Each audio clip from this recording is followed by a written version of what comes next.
ન્યૂઝમાં આપનું સ્વાગત છે। વિશ્વ હિન્દુ પરિષદ માંડવી પ્રખંડ તથા શ્રી રામ જન્મભૂમિ પ્રાણ પ્રતિષ્ઠા સમારોહ સમિતિ માંડવી દ્વારા તાલુકા મંડળોને અક્ષત કળશ વિતરણનું આયોજન શિરવા મધ્યે યોજાયું।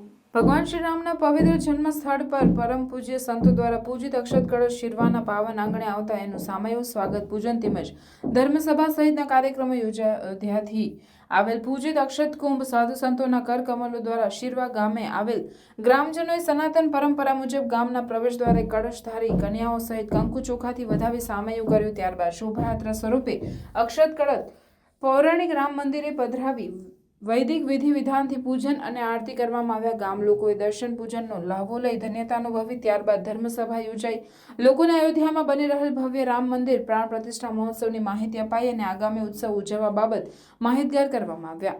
માંડવી તાલુકામાં બિદડા, ખોડાઈ, મોટી રાયણ, રતડિયા, ભોજાઈ, બાળા, મોટા લાઈજા વિવિધ મંડળના પ્રમુખ કાર્યકરોને સાધુ સંતો સામાજિક અગ્રણીઓ વિહિપ તથા સંઘ પરિવારના પદાધિકારીઓના હસ્તે અક્ષત કળશ અર્પણ કરાયા। આગામી તારીખ 30 ડિસેમ્બરથી તાલુકાના વિવિધ ગામોમાં કળશની રથયાત્રાના આયોજનો થશે અને તારીખ 1 થી 15 જાન્યુઆરી અક્ષતથી દરેક હિન્દુ પરિવારોને ઘરે ઘરે અયોધ્યામાં બની રહેલ રામ મંદિર પ્રાણ પ્રતિષ્ઠાનું આમંત્રણ આપવામાં આવશે।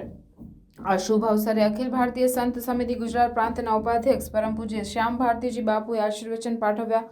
માંડવી તાલુકા કાર્યવાહ કરમણભાઈ ગઢવી, સમરસતા મંચ જિલ્લા સંયોજક વિરલભાઈ પુરણિયા, વિશ્વ હિન્દુ પરિષદ પશ્ચિમ કચ્છ જિલ્લા ઉપાધ્યક્ષ શાસ્ત્રી દીપેશભાઈ જોશી, વિહિપ માંડવી પ્રખંડ ઉપાધ્યક્ષ Shivdas Diwani, Kantibhai Dama, Shirva Bhanushali,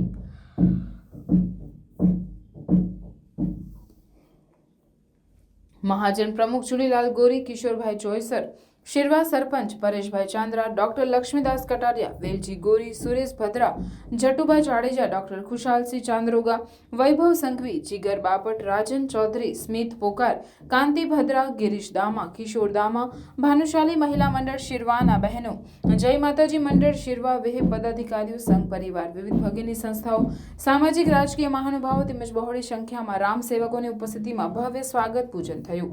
reporter Premji Baliya, Nakhatrana, chief bureau. બોલો જય શ્રી રામ।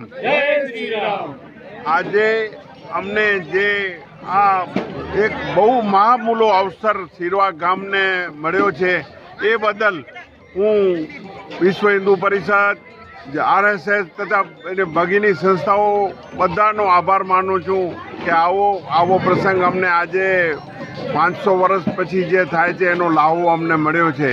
તો એમાં એટલા માટે અમે 22 તારીખે આખા ગામમાં જનરલ પાંખી રાખશું તથા સનાતન ધર્મી બધા સાથે ભેગા થઈ જમશું ને આખો પ્રોગ્રામ અમે બનાવ્યો છે કે આખા દિવસનો કાર્યક્રમ રાખશું અમે। તો એ અમારો આખો વિષય નક્કી થઈ ગયો છે। તો એ બદલ હું દીપેશ મહારાજનો ખાસ આભાર માનું છું કે એમણે અમને જે આ પ્રસંગ પ્રેરણા આપી અને એ આપ્યો એ બદલ હું એમનો આભાર માનું છું। અમારા ગામમાં આવા સંત પધાર્યા એ બદલ ત્યારે એ બદલ એમનો પણ આભાર માનું છું। અમને આશીર્વાદ મળ્યા। બસ અસ્તુ કરતા મહાદીપાવલી હોય કેમ કે આપને 500 વર્ષના સપના પૂર્ણ થયા છે અને ભગવાન રામ જે ગાદીએ બિરાજે છે એટલે બધાય આપણા સનાતન ધર્મ પ્રેમીઓથી બધા જાહેર જનતાથી અપીલ છે કે આ 22 તારીખે આપને દીપોત્સવ અને પ્રાણ પ્રતિષ્ઠા દીપોત્સવ તરીકે કાયમી યાદગીરી રહે એવા બધાથી અપીલ છે। એવું કરવું છે, વિશેષ કાંઈ નહીં કહેતા। ઓમ નમો નારાયણ, જય શ્રી રામ।